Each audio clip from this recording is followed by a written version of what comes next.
Respected resource person, Shri Diganta Bishwa Sarma sir, and esteemed participants, a very good evening and a warm welcome on behalf of Capacity Building Center, Cotton University, from myself, Dr. Jyoti Das, Department of Sociology, to the 48th session of our 100-hour lecture series. Over to you, sir. Thank you. Today is our 48th session, and today is an very auspicious day for the devotee of Sri Aurobindo's across the globe. Exactly 14 years ago, on 4th April 1910, Sri Aurobindo reached Pondicherry on April 4, 1910, when he was only 38. Let me begin with a quote from his writing.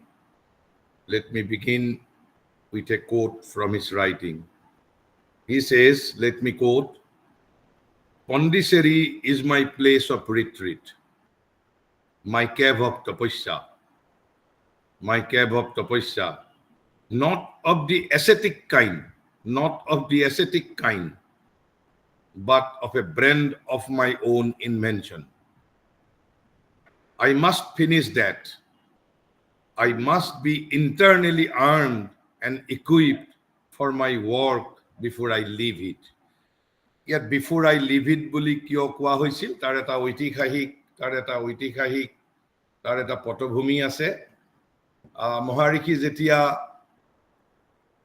ৰাজনীতি ত্যাগ কৰি পণ্ডিচেৰীলৈ গ'ল, তেওঁক ঘূৰাই অনাৰ বাবে বহুত প্ৰয়াস হৈছিল। বহু স্বাধীনতা সংগ্ৰামীয়ে তেওঁৰ সেই সময়ৰ সহযোগীয়ে তেওঁক ঘূৰাই আনিবলৈ যত্ন কৰিছিল, আৰু তেতিয়া তেওঁ এজন বেপ্টিষ্টা বুলি তেওঁৰ এজন বন্ধু কমৰেড, তেওঁৰ স্বদেশী আন্দোলনৰ এজন তেওঁৰ লগত একেলগে কাম কৰা বিপ্লৱী, তেওঁলৈ লেখা চিঠিত দিয়া এয়া আছিল উত্তৰ। আমি আলোচনা কৰি আছো পাৰ্টস অফ বিইং।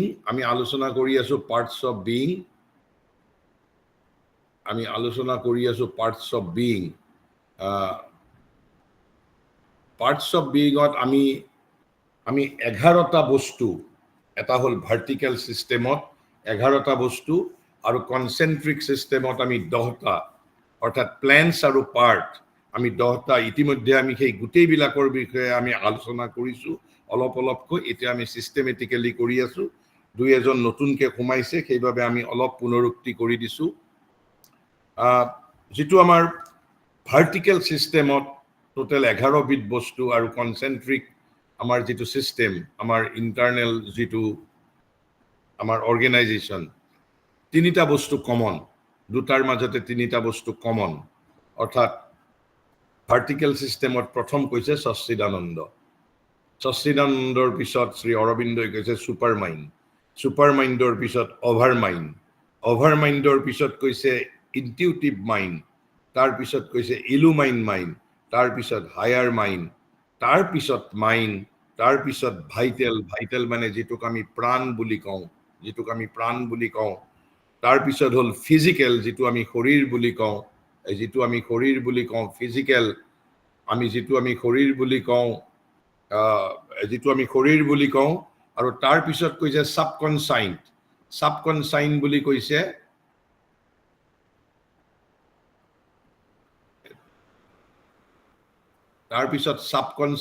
কৈছে। আৰু আমি ইতিমধ্যে এইবোৰৰ বিষয়ে প্ৰায় অলপ আলোচনা আমি কৰিছো। আৰু যিটো কনচেন্ট্ৰিক ফৰ্মত আমি আলোচনা কৰিছিলো কি, প্ৰথমটো হ'ল একেবাৰে এটা ৰিং কৈছে, 4টা ৰিং। আমাৰ বাহিৰত আছে মন, প্ৰাণ, শৰীৰ, অৰ্থাৎ মাইণ্ড, ভাইটেল এণ্ড ফিজিকেল। প্ৰাণ মানে ভাইটেল। আৰু তাৰ পিছৰ লেয়াৰটোত কি আছে, inner mind, inner vital, inner physical. আৰু তাৰ পিছৰ লেয়াৰটোত কি আছে, inmost being, inmost physical being, inmost vital being, আৰু ইনমোষ্ট ফিজিকেল বিইং। আৰু একেবাৰে ভিতৰত আছে যিটো আমি অন্তৰাত্মা বুলি কওঁ, আৰু মহাৰিষিৰ নিজৰ পৰিভাষাত তাক কৈছে সত্য পুৰুষ অথবা সাইকিক বিইং। গতিকে আমি এতিয়া এই গোটেই 11 আৰু ইয়াতে 10টা মানে 3টা বাদ দিলো 3টা যেহেতু কমন কথা আছে টোটাল আমি 17টা বস্তুৰ বিষয়ে ইতিমধ্যে অলপকৈ আলোচনা কৰিছো আৰু এতিয়া আমি আলোচনা কৰি আছো মাইন্ড ভাইটেল ফিজিক্যাল এই 3টাৰ বিষয়ে আলোচনা কৰি আছো আৰু ইয়াত যেটো আপুনি দেখা পাইছে মনৰ ওপৰৰ যেগিটা বস্তু অৰ্থাৎ higher mind illumined mind intuitive mind over mind super mind এই গুটেইবিলাক মালি সুপাৰ কনসাইন বুলি কোৱা হৈছে অৰ্থাৎ আমাৰ চেতনাৰ অতি চেতন অঞ্চল তাৰ পিছত যেটো মন প্ৰাণ আৰু শৰীৰ অৰ্থাৎ মাইন্ড ভাইটেল ফিজিক্যাল এই 3টা মিলি হল আমাৰ যেটো সাৰফেস কনসিয়াসনেস আৰু তাৰ তলত আপোনালোক কোৱা হৈছে সাবকনসাইন আমাৰ যেটো অবচেতন অঞ্চল আৰু তাৰ পিছৰ অঞ্চলটোক কৈছে নিশ্চেতন এ হল আমি কনসিয়াসনেসৰ 4টা ভূমি পালো বা 4টা প্ল্যান পালো আৰু এই যে কনসেন্ট্ৰিক ফৰ্মত আমি যেটো আউটাৰ লেয়াৰ মন প্ৰাণ শৰীৰৰ আউটাৰ লেয়াৰটো বাদ দি বাকি যে 3টা লেয়াৰ অৰ্থাৎ inner mind inner vital inner physical তাৰ পিছত inmost physical being inmost vital being inmost mental being আৰু সাইকিক বিং বা অন্তৰাত্মা এই কেইটাক লৈ আমি যেটো আমাৰ যেটো ইনাৰ কনসিয়াসনেস বুলি আমি কওঁ আৰু মহাৰিষিৰ ভাষাত হেতু কৈছে সাবলিমিনাল কনসিয়াসনেস আৰু এই সাবলিমিনাল কনসিয়াসনেসটো কৰবাত মগ্ন চৈতন্য বুলিও কয় গতিকে আমাৰ এই ধৰণে আমাৰ 5টা আমাৰ চেতনাৰ প্ল্যান আছে প্ল্যানস অফ কনসিয়াসনেস আৰু এইবোৰ হল পাৰ্ট যেটো আমাৰ মাইন্ড ভাইটেল ফিজিক্যাল এই 3টা পাৰ্ট ঠিক তেনেকে ইনাৰ মাইন্ড ইনাৰ ভাইটেল আৰু ইনাৰ ফিজিক্যালও আমাৰ এটা পাৰ্ট ঠিক তেনেকে আৰু এটা পাৰ্ট কি আছে ইনমোস্ট physical being inmost vital being আৰু ইনমোস্ট মেন্টাল বিং কিন্তু এই কনসেন্ট্ৰিক ফৰ্মত আমি যেটো পুৰুষ আৰু প্ৰকৃতি বুলি কওঁ এই মন প্ৰাণ শৰীৰ আৰু যেটো আন্তৰ মন আন্তৰ প্ৰাণ আন্তৰ শৰীৰ আৰু বাহ্য মন প্ৰাণ শৰীৰ এই 6টা বস্তু লৈ আমি প্ৰকৃতি বুলি কওঁ আৰু ইনমোস্ট physical being inmost mental being আৰু ইনমোস্ট ফিজিক্যাল বিং আৰু সাইকিক বিং অথবা অন্তৰাত্মা অথবা ইন্ডিভিজুৱেল আত্মা এইটোক লৈ আমি কি বুলি কওঁ পুৰুষ পোৰ্চন বুলি কওঁ গতিকে পুৰুষ আৰু প্ৰকৃতি তাৰ পিছত ইনাৰ কনসিয়াসনেস বা সাবলিমিনাল উপৰৰখিনি সুপাৰ কনসাইন আৰু সাৰফেস কনসিয়াসনেস তাৰ তলত সাবকনসাইন তাৰ তলত ইনকনসাইন আমি গুটেইবোৰৰ বিষয়ে আমি পদ্ধতিগতভাৱে আলোচনা কৰিম যদিও আমি ইতিমধ্যে গুটেইখিনিৰ বিষয়ে অলপ আমি আলোচনা কৰিছো গতিকে আমি এই সাৰফেস কনসিয়াসনেসৰ আমি বৰ্তমান মনৰ বিষয়ে আলোচনা কৰি আছিলো মাইন্ড আৰু এই মাইন্ডৰ ভিতৰত আমি ইতিমধ্যে ভাৰতীয় দৃষ্টিত যেটো মনৰ 4টা ভাগ আছে মনৰ 4টা যেটো ভাগ আছে সেই 4টা ভাগ কি এটাক কয় চিত্ত বুলি কয় এটাক মানস বুলি কয় তাৰ পিছত এটাক বুদ্ধি বুলি কয় আৰু এটাক বিশুদ্ধ বুদ্ধি বুলি কয় আমি সেই 4টা কি বস্তু ইতিমধ্যে আলোচনা কৰিছো লেট মি ৰিকেপ চিত্ত হল মেইন স্টাফ অফ মাইন্ড আৰু স্টাফ অফ মাইন্ড মানে কি বুজো আমি যেটো একেবাৰে যেটো তাৰ স্টাফ অফ মাইন্ড মানে যদি আমি একেবাৰে ডিকশনাৰী মিনিং লৈ যদি যাও কৈছে দি basic constituent or characteristics of something or someone basic characteristics of কৈছে যে কনস্টিটুয়েন্ট যেটো মূল বস্তুৰ দ্বাৰা এটা এজন মানুহ গঠিত হৈছে যদি আজি আমাক কোৱা হয় স্টাফ অফ ম্যান বুলি যদি কোৱা হয় স্টাফ অফ হিউম্যান বিং বুলি যদি কোৱা হয় আমি কি ক'ব লাগিব মন প্ৰাণ শৰীৰ আন্তৰ মন আন্তৰ প্ৰাণ তাৰ পিছত আমাৰ planes of consciousness subconscient inconscient surface consciousness superconscient তেনেকে আমি বিভিন্ন আমি আমাৰ যেটো বেসিক কনস্টিটুয়েন্টৰ কথা ক'ব লাগিব অৰ্থাৎ যেটো মৌলিক পদাৰ্থৰ দ্বাৰা মানুহ গঠিত হৈছে তাক স্টাফ বুলি কোৱা হয় ঠিক সেই ধৰণে আমি চিত্ত মানে ভাৰতীয় দৃষ্টিত কাক কোৱা হৈছে চিত্ত মানে কোৱা হৈছে স্টাফ অফ মাইন্ড অৰ্থাৎ basic constituent or characteristics of mind basic characteristics or constituent of mind basic constituent or characteristics of mind tar pisot মানস বুলি কাক কোৱা হৈছিল ইতিমধ্যে আমি যোৱা সপ্তাহত বিগত সপ্তাহত আলোচনা কৰিছিলো মানস হল থট সেন্সেশন অৰ্থাৎ যেটো চিন্তাৰ যেটো সংবেদনা থট সেন্সেশনকে মানস বুলি কোৱা হৈছে আৰু আমি সেই মানস আমি কিমান পৰিমাণে কৈছে যে সকলো জীৱই মানসটো মানস যেটো বৃত্তি আমি বিকশিত কৰিছো আৰু মানুহৰ মাজতে একেবাৰে পূৰ্ণ ৰূপে বিকশিত হৈছে আৰু তাৰ পিছত বুদ্ধি আলোচনা কৰিছিলোঁ বুদ্ধিটো কি বুদ্ধি হ'ল থট প্ৰপাৰ প্ৰকৃত বুদ্ধি অৰ্থাৎ থট প্ৰপাৰক আমি ভাৰতীয় দৃষ্টিত বুদ্ধি বুলি কোৱা হয় আৰু বিশুদ্ধ বুদ্ধি বুলি যেতিয়া কাক কোৱা হয়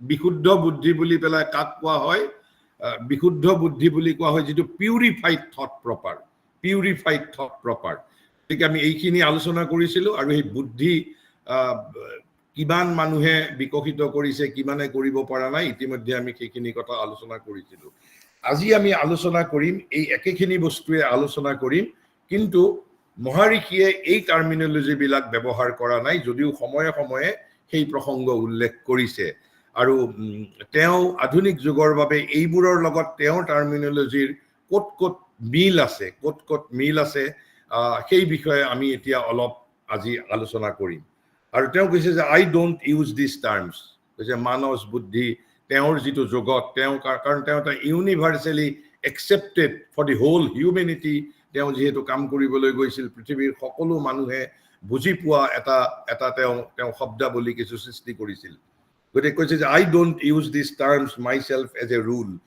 ৰুল অৰ্থাৎ মানে সাধাৰণভাৱে তেওঁ এইটো আলোচনা নকৰে কিন্তু একেবাৰেই তেওঁ আলোচনা নকৰে তেনে ধৰণৰ কথা নহয় কৈছে they are the psychological phraseology of the old yoga psychological phraseology of the old yoga the term manos etc belong to the ordinary psychology applied to the surface consciousness কৈছে মানস অকল মাত্ৰ যেটো এই যে আমি কলো সাৰফেস কনসিয়াসনেস অকল surface কনসিয়াসনেসকে indicate কৰে in our yoga we adopt a different classification based on the yoga experience কিয় এতিয়া আমি তাৰ ক'ত তেওঁ কি ধৰণে তেওঁৰ লগত তেওঁৰ টাৰ্মিনোলজিৰ লগত কি ধৰণে মিল কৰিছে আমি সেই বিষয়ে আলোচনা কৰিম আৰু তাৰ পিছত তেওঁ যিবোৰ মনৰ ক্লাসিফিকেশন দিছে মাইন্ড আমি সেইবোৰ ইতিমধ্যে আমি অলপ প্ৰাৰম্ভিকভাৱে আলোচনা কৰিছোৱেই আমি সেইবোৰ আৰু পদ্ধতিগতভাৱে আমি আলোচনা কৰি যাম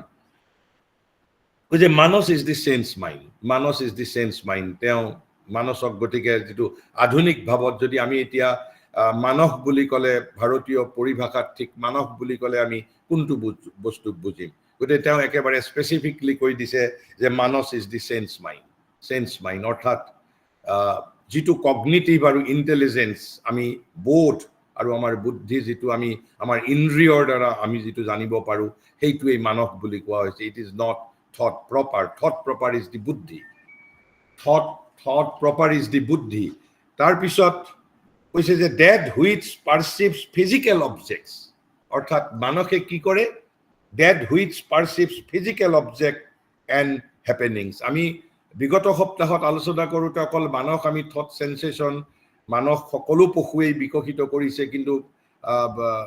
কিন্তু মানৱ জাতিয়ে পূৰ্ণৰূপে বিকশিত কৰিছে কিমানখিনিলৈ কথা পাতিছিলো কিন্তু ইয়াত মানস মানে কি বুজা যায় মানস মানে কৈছে যে মানস ইজ দি সেন্স মাইন্ড প্ৰথম এক নম্বৰ কথা কলে দুই নম্বৰত কৈছে সেন্স মাইন্ড মানে কি তেতিয়া হলে আমি সেইখিনিটো পাব লাগিব বুজি কৈছে that which perceives physical objects অৰ্থাৎ মানস cannot perceive or Manas cannot imagine a non physical object মানস বুলি যদি আমি যেটো বুজো because it is sense mind which that which perceives physical objects and happenings through the senses তাৰ গতিকে basic কথাটো হল ইন্দ্ৰিয় আমি তাক পাৰসেপশন বুলিও ক'ব পাৰো যেটো ইন্দ্ৰিয় বোধ অৰ্থাৎ মানস is the sense mind that which perceives physical objects and happenings through the senses and forms mental percepts about them কিন্তু তাক মন বুলি এটা মানস বুলি কিয় কোৱা হৈছে যদিও ইন্দ্ৰিয় বোধ কিন্তু তাক আমি মানস বুলিও কোৱা হৈছে কিয় মানস বুলি কোৱা হৈছে and forms mental percepts about them অৰ্থাৎ মই এখন পাহাৰ দেখা পালো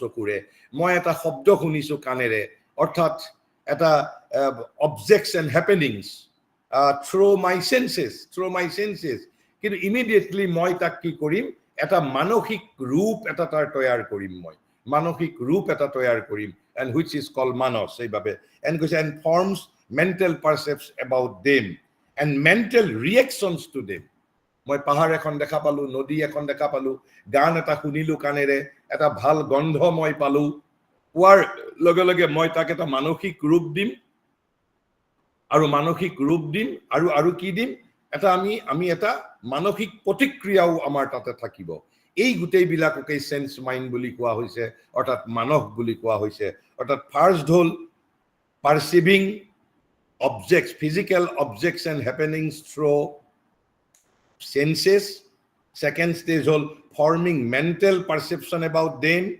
and then reacting mentally and it also observes the reactions of the citta ami jitu citta boli koisilu basic stuffs koise it also observes the reactions of the citta jitu ei basic constituents of the mind এই চিত্ত বিলাকৰো কৈছে কি কৰে ৰিএকশন বিলাক মানস যেটো বৃত্তি আছে আমাৰ মনৰ মানস বৃত্তিটোৱে কি কৰে অবজাৰ্ভ অৰ্থাৎ আমি পৰ্যবেক্ষণ কৰে আৰু চিত্ত মানে কি অৰ্থাৎ feeling emotion sensations etcetera which belong to what in the system of this yoga is called the vital কিন্তু এই তেওঁৰ জগত এইবোৰক চিত্ত বুলি নকয় তেওঁৰ জগত এইবোৰক প্ৰাণ তত্ত্ব বুলি কোৱা হয় প্ৰাণৰ অন্তৰ্গত বস্তু বুলি কোৱা হয় ভাইটেলৰ অন্তৰ্গত বুলি কোৱা হয় যেটো আমি শৰীৰ মন আৰু প্ৰাণ মানে ভাইটেল কিন্তু অল যোগাত এইটোকে চিত্ত বুলি পেলাই কিন্তু চিত্ত অকল হিয়াই নহয় চিত্তই আন কথাও বুজায় সেইভাবে মহাৰিষিয়ে কৈছে যে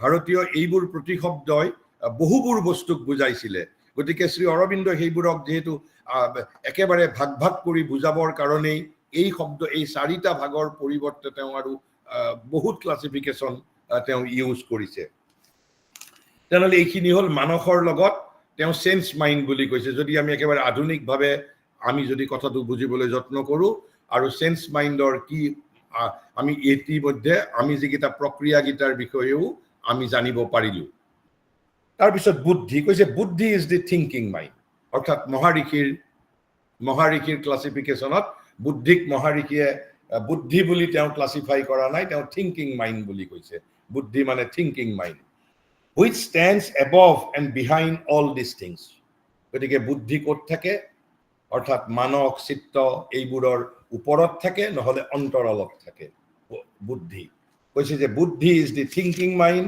which stands above and behind all these things আৰু কি কৰে কৰি পেলাই ওপৰত এইবোৰৰ উদ্ধত থাকে অৰ্থাৎ মানস চিত্ত এইবোৰৰ উদ্ধত থাকে সেন্স মাইন্ডৰ উদ্ধত কি থিংকিং মাইন্ড থাকি কি কৰে তাৰ কাম কি কৈছে ৰিফ্লেক্স জাজেস ডিসাইডস ইমান কম কথাত শ্ৰী অৰবিন্দই কৈছে থিংকিং মাইন্ডে কি কৰে thinking mind decides but sense mind cannot decide sense mind can only form a mental perception sense mind can give only a mental reaction sense mind can perceive physical object and happenings through the senses but manas cannot decide manas cannot reflect manas cannot judge that is to say sense mind cannot judge sense mind cannot reflect sense mind cannot think গতিকে চিন্তা কোনে কৰে thinking proper that is to say buddhi in Indian terminology so which stands above and behind all these things reflects judges decides একেবাৰে তিনিটা শব্দ কৈছে গতিকে আমাৰ আমি এতিয়া তেনেহলে বুজিবলৈ পাৰিছো অলপ যে what is the difference between manas and buddhi আমি বুদ্ধিক কি বুলি কৈছিলো thought proper but what is the meaning of thought proper আজি আমি কৰিছো আলোচনা ইয়াৰ আগৰ দিন আমি মানস কৈছিলো অকল thought sensation but মানসে কি কৰে মানস বৃত্তিটোৱে কি কৰে আৰু মই আপোনালোকক মই হজুৰে আৰু সাহসৰ সৈতে মই এটা কথা ক'ব পাৰো ভাৰতীয় প্ৰতিশব্দবোৰৰ ইমান ব্যাখ্যা শ্ৰী অৰবিন্দই যিমান সূক্ষ্ম স্তৰত গৈ দিছে মই কেৱল ভক্তিৰ উচ্চাসতেই কোৱা নাই you can verify yourself আন কোনোবাই ইমান সূক্ষ্মভাৱে এইবোৰ কথা আৰু যত অন্তত মোৰ দৰে মানুহে আমি কোনো ত্ৰুটি উলিয়াব পৰা আমাৰ কোনো ক্ষমতা নাই আৰু কৈছে what is to be thought or done or not done তাৰপিছত আকৌ ক'লে তাৰমানে এই যে প্ৰথম তিনিটা কথা যে ক'লে যে ৰিফ্লেক্স জাজেছ ডিচাইডছ তাৰ মানে কি এই তিনিটা শব্দ কৈ আকৌ তাৰ তলত তাৰো এটা আমাক ব্যাখ্যা দিছে কৈছে what is to be thought or done or not done গতিকে মানস যিটো আমি মানস বুলি কওঁ sense mind cannot decide, cannot reflect, cannot judge. আৰু ডিসাইড কৰা জাজ কৰা ৰিফ্লেক্ট কৰাৰ অৰ্থ কি what is to be thought, what is to be done and what is not to be done. কি আমি কৰিম কি নকৰিম কি চিন্তা কৰিম এই গোটেইখিনি কাৰ ডমেইনৰ থিংকিং মাইন্ড বা আমি ভাৰতীয় প্ৰতিশব্দত ক'ব পাৰো বুদ্ধি বুলি ক'ব পাৰো and what is right or wrong, true or false etc. এইবোৰ কাৰ কাম তেনে আমি এতিয়া মন মানে কি বস্তুটোক বুজো কিন্তু আমি কিন্তু সকলোকে আমি কওঁ মোৰ মনত আজি দুখ লাগিছে মনত কেতিয়াও দুখ নালাগে দুখ লাগে আমাৰ প্ৰাণত আমি দুখ লাগিব পাৰে আমাৰ হৃদয়ত কিন্তু মনত কেতিয়াও দুখ নালাগে কাৰণ মনৰ হেতু কামেই নহয় মনৰ আনকি সেন্স মাইন্ডৰো কাম হেতু নহয় সেন্স মাইন্ডে কি কৰিব এই যে এটা হ্যাপেনিং এটা যে ফিজিক্যাল হ্যাপেনিং মোৰ দুখ লাগিছে through my senses that a mental sense mind will form a mental perception only more dukhor kintu hetu kobo noare je dukhtu mur babe shuddho ne oshuddho kune koribo lagibo thinking mind e gotike ami bohu somoyot ami jetia dukh koru ami kiyo amar psychologically unhealthy thake ki jani mur thinking mind to develop hua nai thinking মাইন্ডটো যদি মোৰ develop হ'লহেঁতেন মই যিটো কথাত দুখ কৰি বহি আছো কিজানি সেই কথাত মই দুখ নকৰিলোৱেই হয় কাৰণ মোৰ থিংকিং মাইন্ডটো মই ডেভেলপ কৰিব লাগিব মই যদি অকল মানস বৃত্তিটোৱে মোৰ অকল যদি বিকশিত হৈ আছে মই কেতিয়াও মোৰ কগনিটিভ পাৱাৰটো নাথাকে ইন্টেলিজেন্স মোৰ ডেভেলপ নহব কৈছে what is to be thought what is to be done what is not to be done what is right what is wrong what is true what is false who will decide thinking mind will decide not the sense mind, that is to say manos tarpisot ako moharike eketate goise at least that is what it should do in all independence but usually it is obscured by the vital movements desires etc and its ideas and judgments are not pure this is the problem ei je self knowledge ami je psychology ami janiboloi jotno korisu আমি যে মহাৰিকে বাৰে বাৰে এটা কথা আমি কি আলোচনা কৰিছিলো যে মানুহ কি বুলি কৈছে যে মানুহ আমি স্বৰূপত অদ্বিতীয় but we are multi person in our manifestation কৈছে কি যে man is in himself or unique person man is in his self a unique person আমি স্বরূপত অদ্বিতীয় পুরুষ মই এজন মানুহ মাত্ৰ কিন্তু কৈছে মোৰ অভিব্যক্তিত I am a multi person বা কি কয় যে মাল্টি পারসন কারণ এই যে we need a discipline of perfection আমি why we cannot arrive at a true judgment কিয় judgmentত arrive কৰিব নোৱাৰো even if my even after possessing a thinking mind, I cannot properly judge. I cannot properly decide. I cannot properly recognize what is true, what is false. Why?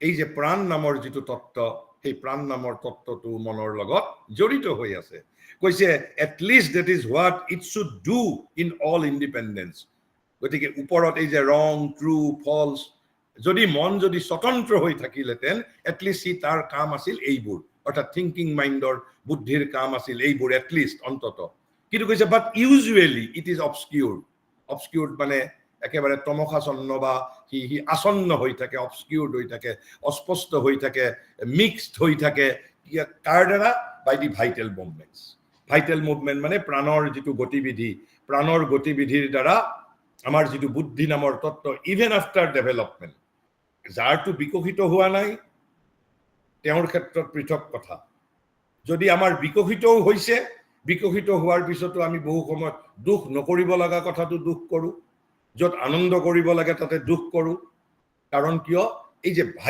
Vital is mixed with thinking mind.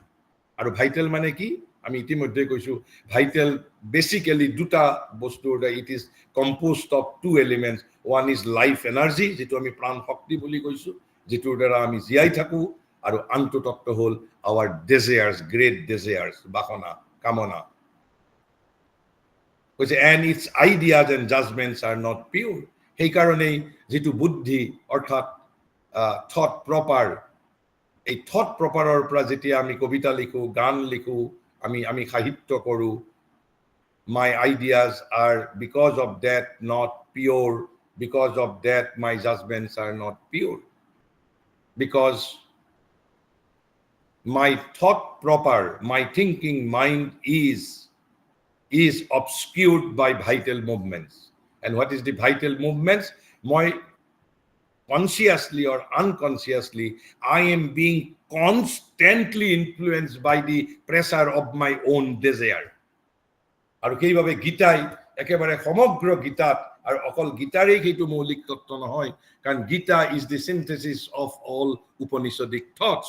আপুনি উপনিষদ যদি চাবলৈ যায়, মই ইয়াৰ পিছত এদিন মই কেতিয়াবা সময় পালে কম, উপনিষদে আনকি আনন্দ নামৰ বস্তু, উপনিষদে সম্ভৱত তৈত্তৰীয় উপনিষদ has quantified আনন্দ বোলা বস্তুটো, এই যে আনন্দ, মানুহৰ আনন্দ আৰু আমি যেটো ব্ৰহ্মানন্দ বুলি কওঁ, সেই ব্ৰহ্মানন্দটো মানুহৰ আনন্দত কৰি কিমান গুণ বেছি, মানে it is A mathematical calculation. আৰু পাৰহেপস তাৰ যেটো যিমান তাৰ মাজত ডিফাৰেন্স ব্ৰহ্মানন্দ আৰু আমাৰ হিউম্যান টাইনি আনন্দ, perhaps laptop or computer will not be able to calculate. মানে তাৰ যেটো difference, you can imagine only, you have to imagine only. গতিকে আমি এই আমাৰ কি তাতো কৈছে যে তাতো এটা এই ডিজায়াৰৰ কথা আছে, এটা ডিজায়াৰৰ কথা এটা আছে।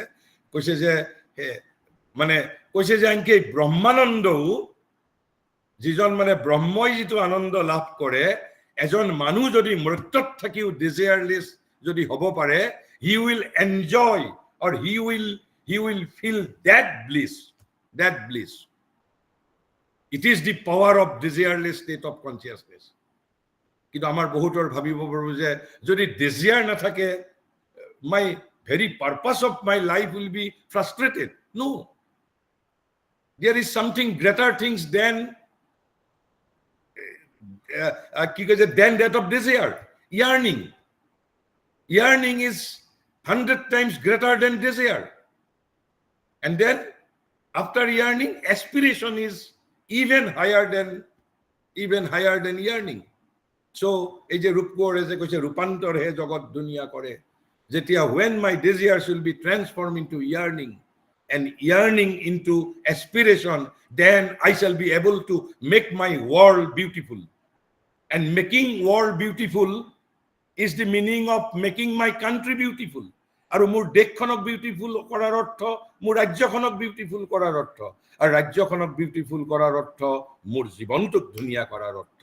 আৰু সেইভাবে ৰূপকোঁৱৰে গাইছিল, তোৰে মোৰে আলু কৰে যাত্ৰা, আমি পালো জীৱনৰ অৰ্থ অভিনৱ, ৰূপান্তৰেহে মাথো জগত ধুনীয়া কৰে, এই মোৰ গায়ত্ৰী মন্ত্ৰ। আৰু এই দুই শাৰী কথা ৰূপকোঁৱৰে আচলতে বৃহদাৰণ্যক উপনিষদৰ আমি সদায় শুনি থকা যেটো আমাৰ যেটো শ্লোক, অসতো মা সদ্গময়, তমসো মা জ্যোতিৰ্গময়, মৃত্যুৰ মা অমৃতম গময়। গতিকে আমাক ৰূপান্তৰৰ যেটো প্ৰক্ৰিয়া আমাক উপনিষদে দেখুৱাই দিছে। গতিকে আমাৰ যেটো বুদ্ধি, সেইভাবেই ভাৰতবৰ্ষই কৈছে বুদ্ধি হেজ টু বি পিউৰিফাইড, আৰু সেই পিউৰিফাই কৰাৰ কাৰণে there are lots of disciplines. আমি সেইবিলাকৰ বিষয়ে সোমাবলৈ, আমি খালি my purpose is to provoke your thought, my purpose is to awaken you towards great Indian knowledge. গতিকে তাৰ পিছত এতিয়া আমি এইখিনি তেনেহলে আমি সাধাৰণভাৱে বুদ্ধি আৰু মানস, অলপমান মহাৰিষিৰ যেটো বুদ্ধি মানে হ'ল থিংকিং মাইণ্ড, আৰু মানস মানে হ'ল সেন্স মাইণ্ড। আৰু একেবাৰে মহাৰিষিয়ে মানসৰ কি কাম আৰু বুদ্ধিৰ কি কাম আমাৰ আগত একেবাৰে স্পষ্ট কৰি দিছে।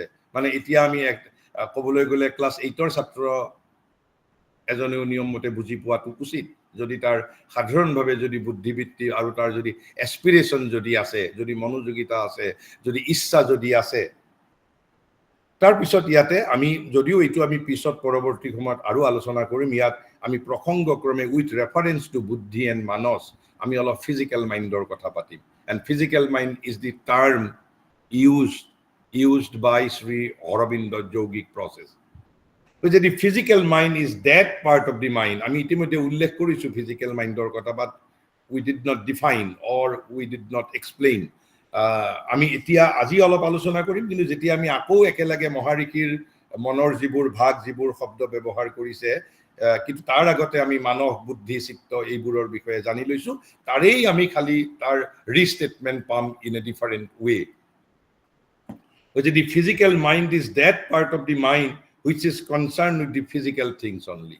Physical things, not with poetry, not with art, not with sculpture, not with poetry, not with painting.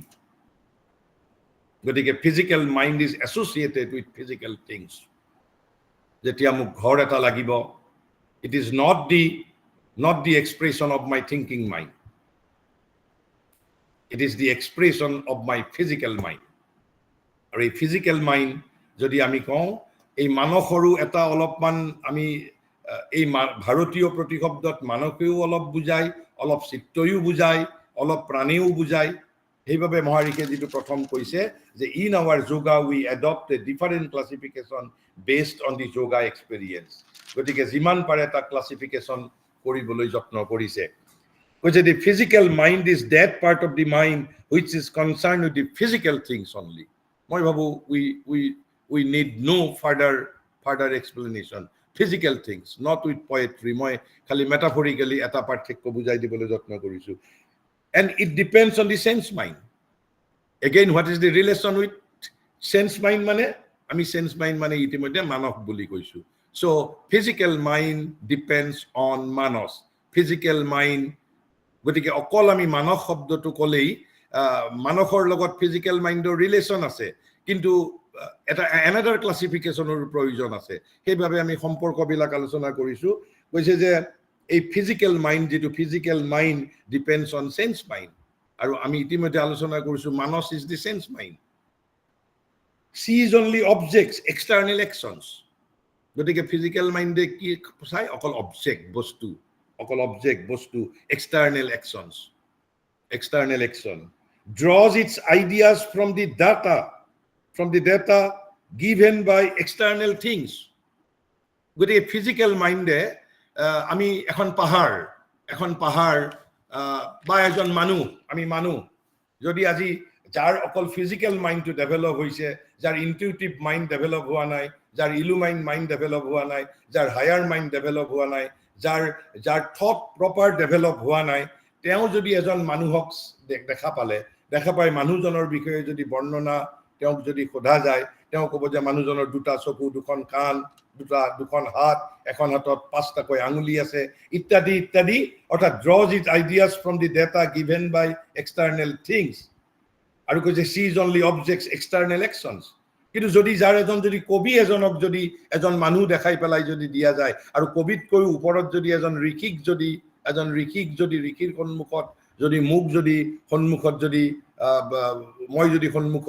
মই যদি আহো, আৰু তাৰ পিছত যদি আপুনি মোৰ বিষয়ে যদি সোধে, মোৰ চকু দুটা, কাণ দুখন, হাত দুখন, আঙুলি 10টা, ভৰিৰ 10টা ইত্যাদি কথাবোৰৰ কোৱাতকৈও তেওঁ মোৰ নিজৰ মনৰ বিষয়ে ক'ব, হয়তো মোৰ হয়তো ব্যক্তিত্বৰ বিষয়ে ক'ব। বিকজ তেওঁৰ mind is not the physical mind, he is the বিশুদ্ধ বুদ্ধি। আনকি বিশুদ্ধ বুদ্ধিৰ ওপৰত আৰু পাৱাৰ আছে, সেই পাৱাৰ ডেভেলপ কৰিছে। গতিকে আমি ফিজিক্যাল মাইণ্ড মানে sees only objects, external actions, draws its ideas from the data given by external things, infers from them only. যিয়ে ধাৰণা কৰিব কেৱল সেই যিটো ফিজিক্যাল ডেটা, মানে ইনাৰ তাৰ অন্তৰালত কি আছে সেইটো সোমাব নোৱাৰে। ফিজিক্যাল ডেটা যদি নহয়, physical mind can explain nothing and knows no other truth. Almost মানে উইথে যদি আমি ক'বলৈ যাওঁ, this is the thing happening with scientific mind. Scientific mind is basically dominated by physical mind, because scientific mind does not want to recognize subjective truth. Subjective truth, scientific mind is hesitant to accept. Ar jidinakhon scientific world objective truthor homane jetia subjective truthok jetia recognize koribo, then the miracle will happen. Then the miracle will happen. And this is the difference between science and the spirituality.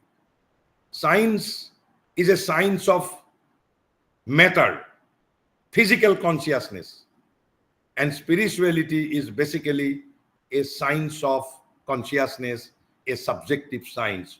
Kintu Bharatborkhor physical Bharatborkhor spirituality kintu logot material consciousness oku tar logot homane tak synthesize kori cholisil. Apart from one or two streams of spiritual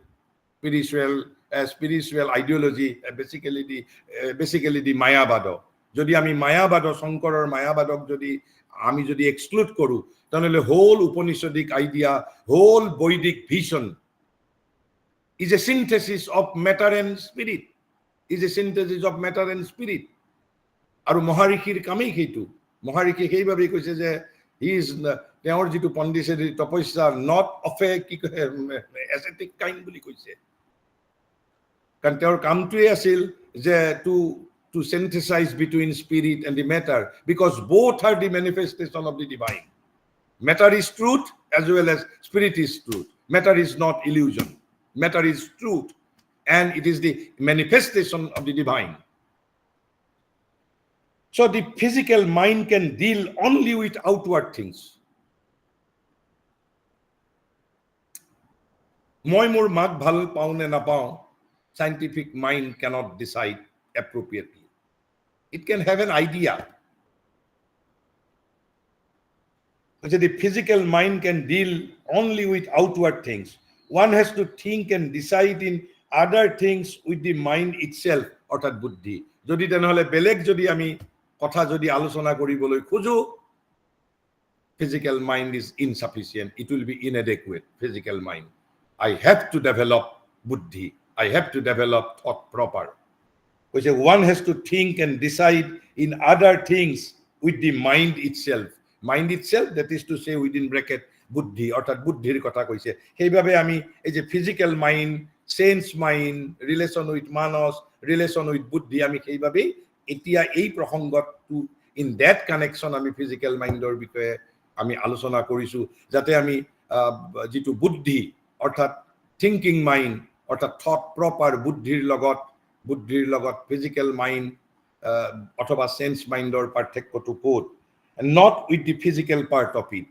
গতিকে physical part of mindৰ দ্বাৰা আমি thing non external cannot be judged, cannot be explained, cannot be observed.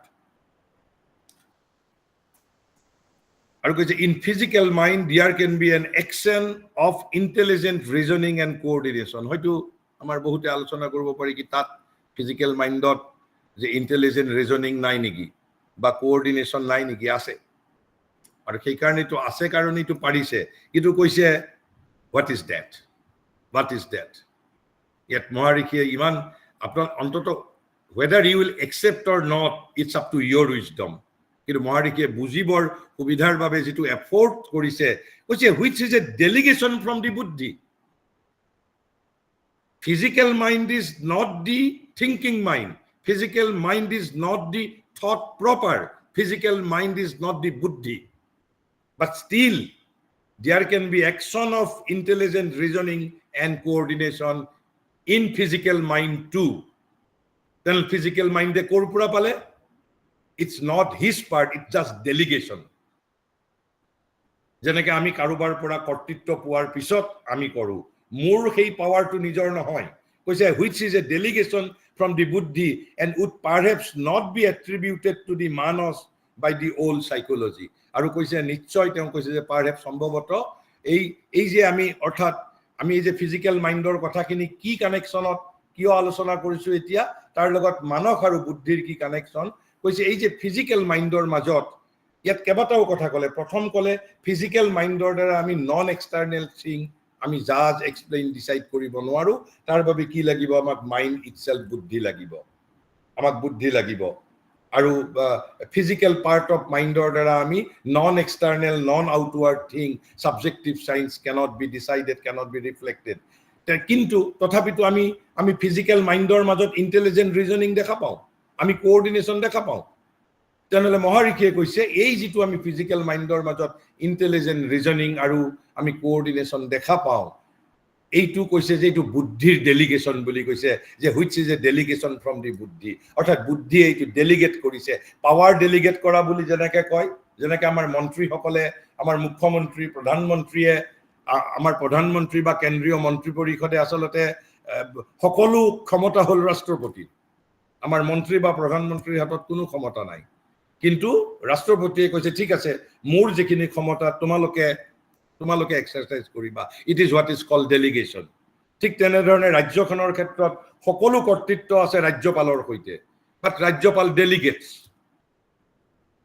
ৰাজ্যপালে delegate কৰে ঠিক সেই ধৰণে আমি যদি ফিজিক্যাল মাইন্ডৰ মাজত ইন্টেলিজেন্ট ৰিজনিং আৰু কোঅৰ্ডিনেশন দেখা পাওঁ it is not his own quality own characteristics it is just the delegation from the buddhi but still the larger part of the acting of physical mind corresponds to that of mind it is still যদিও আমি ইয়াৰ মাজত আমি তাৰ intelligent reasoning কোঅৰ্ডিনেশন দেখা পাওঁ আৰু all যৌগিক সিস্টেমেও এইটো মানসৰ ডেলিগেশন বুলি নকব এইটো বুদ্ধিৰে ডেলিগেশন বুলি কব still which is a physical mindৰ majority of the action majority of the major part but large part which is still the larger part of the action of physical mind corresponds to that of mind গতিকে আমাক যদি হেইভাবে যে মহাৰিষিৰ টাৰ্মৰ লগত কৈছে যে এই physical মাইন্ডৰ লগতে আমি মানসক আমি কৰসপেন্ড কৰিব পাৰো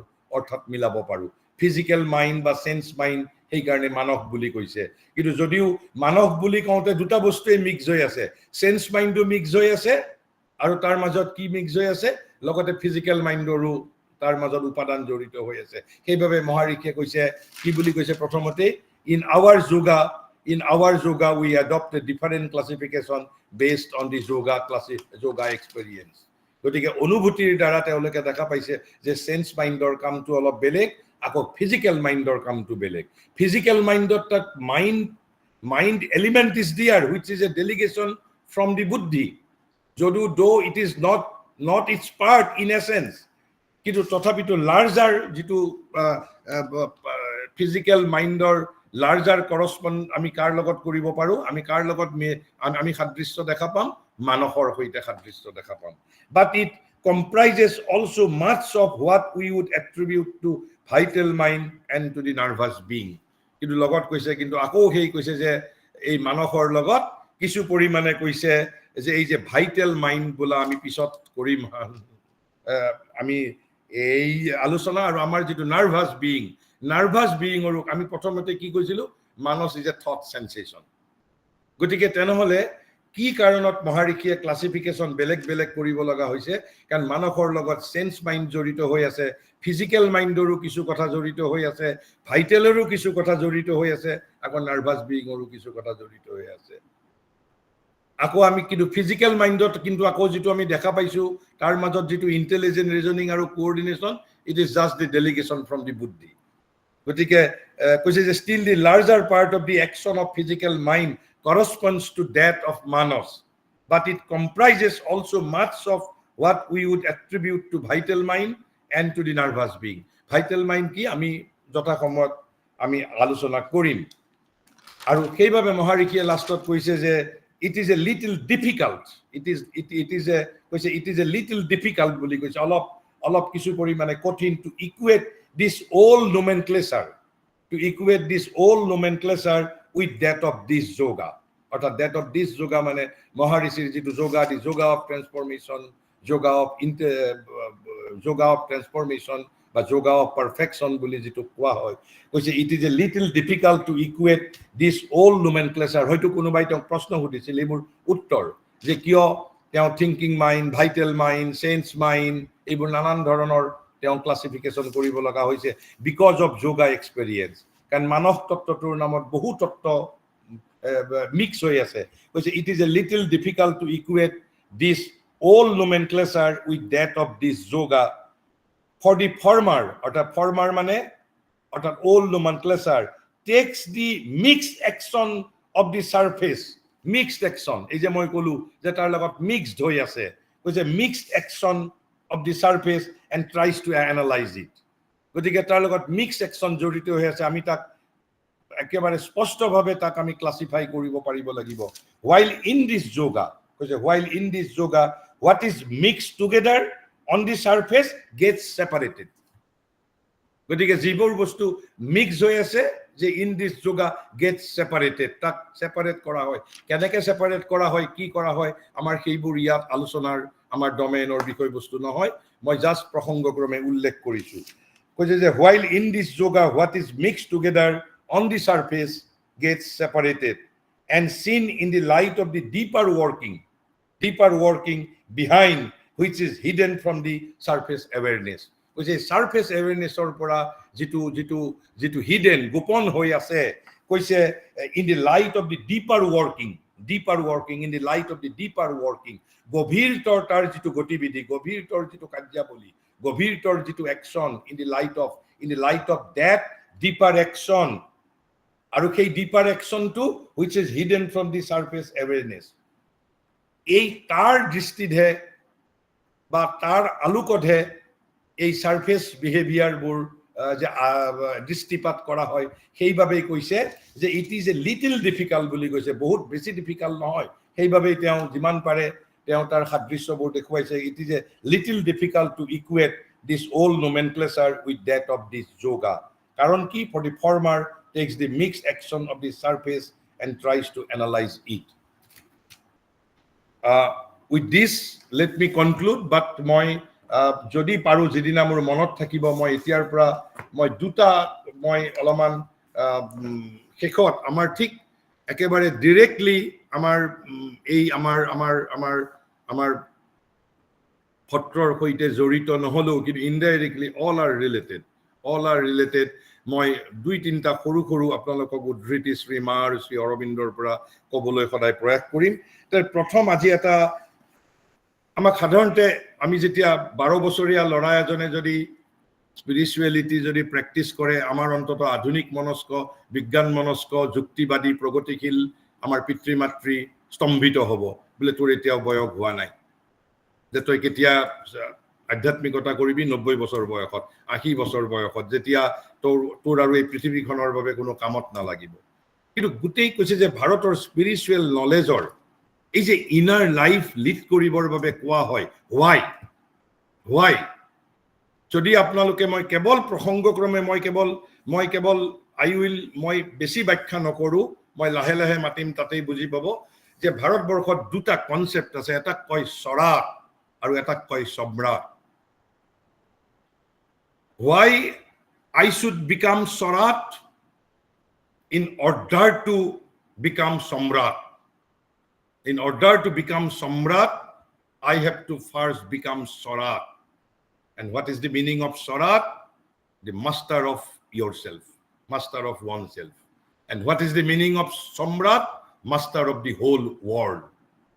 ভাৰতবৰ্ষৰ আধ্যাত্মিকতাই জগতৰ পৰা পলায়ন কৰাৰ শিক্ষা নিদিয়ে মাত্ৰ এটা বা দুটা আধ্যাত্মিক ধাৰাৰ পৰিৱৰ্তে ভাৰতবৰ্ষই কয় you have to become Samrat.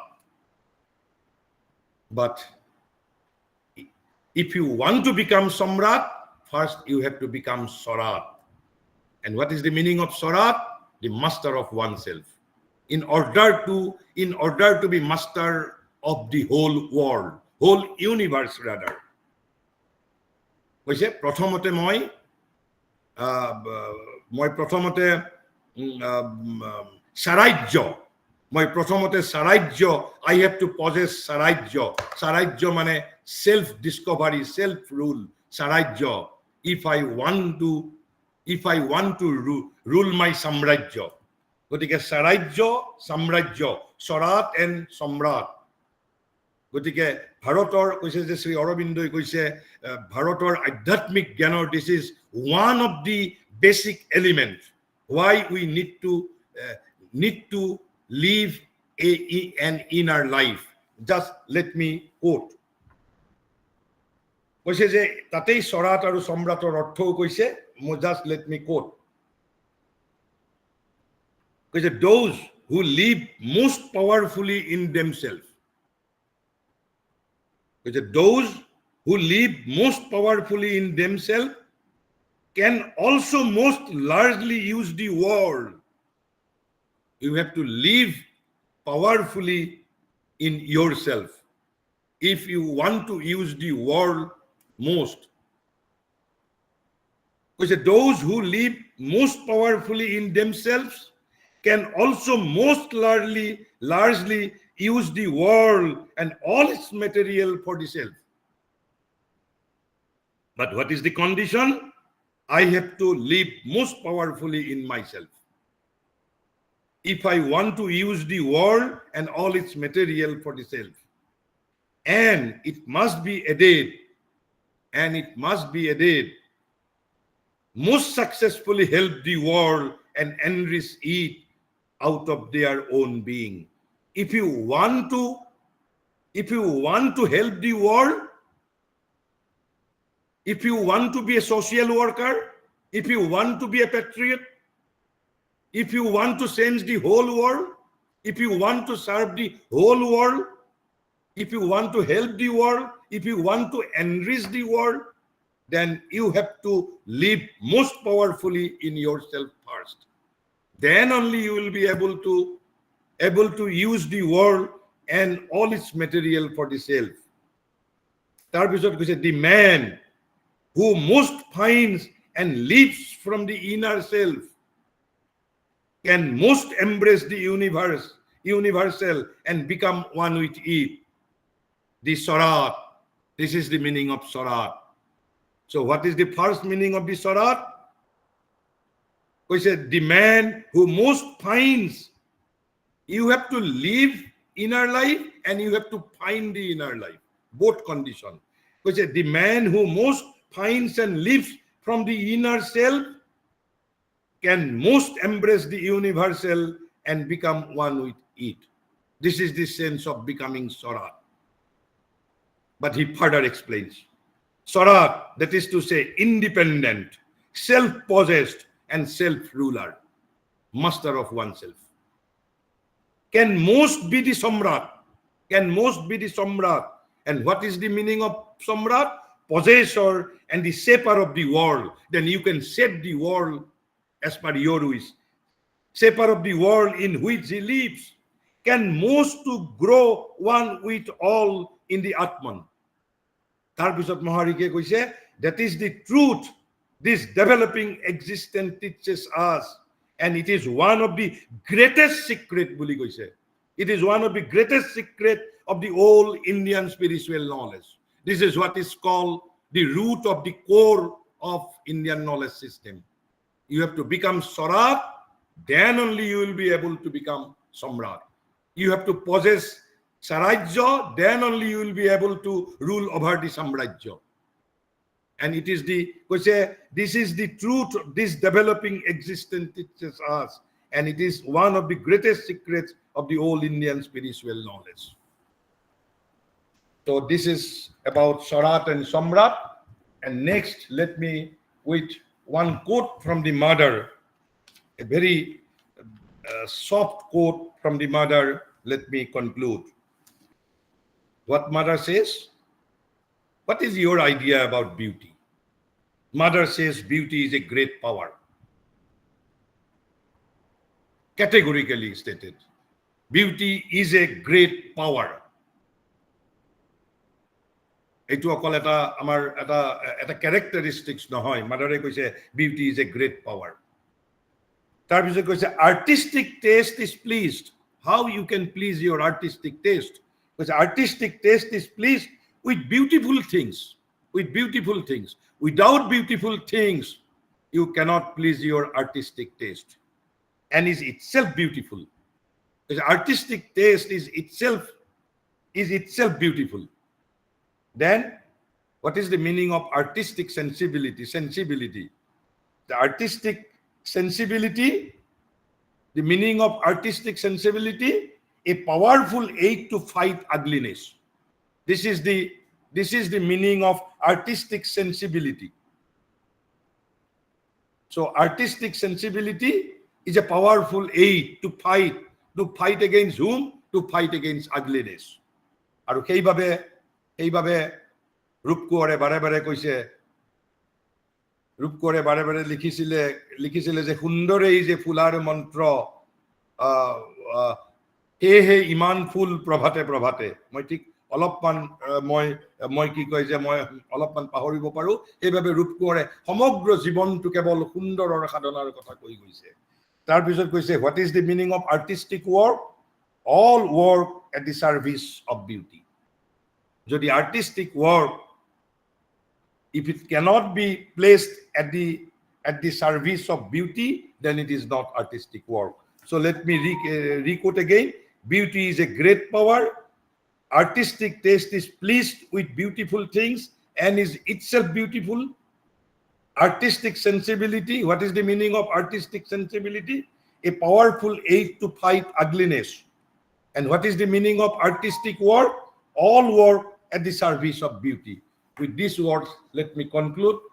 We can interact for a few minutes, but interaction should confine to discussions that has been taken place. Thank you and namaskar to all.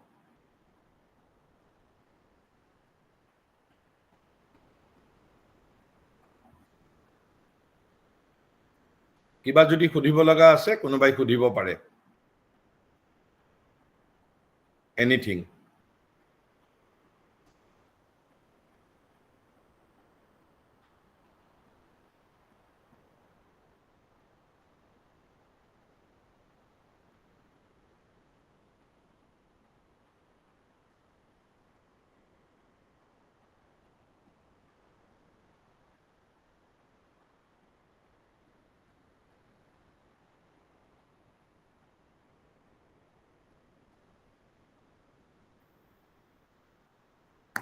সম্ভৱতঃ কোনো নুসুধিব, so I think we can conclude for today.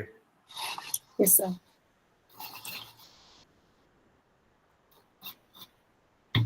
Thank you so much, sir.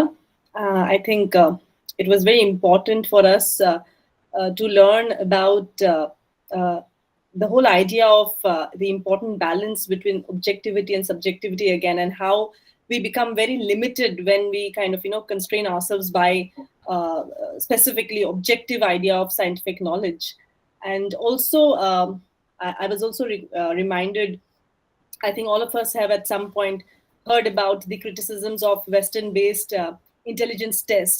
So when you talked about the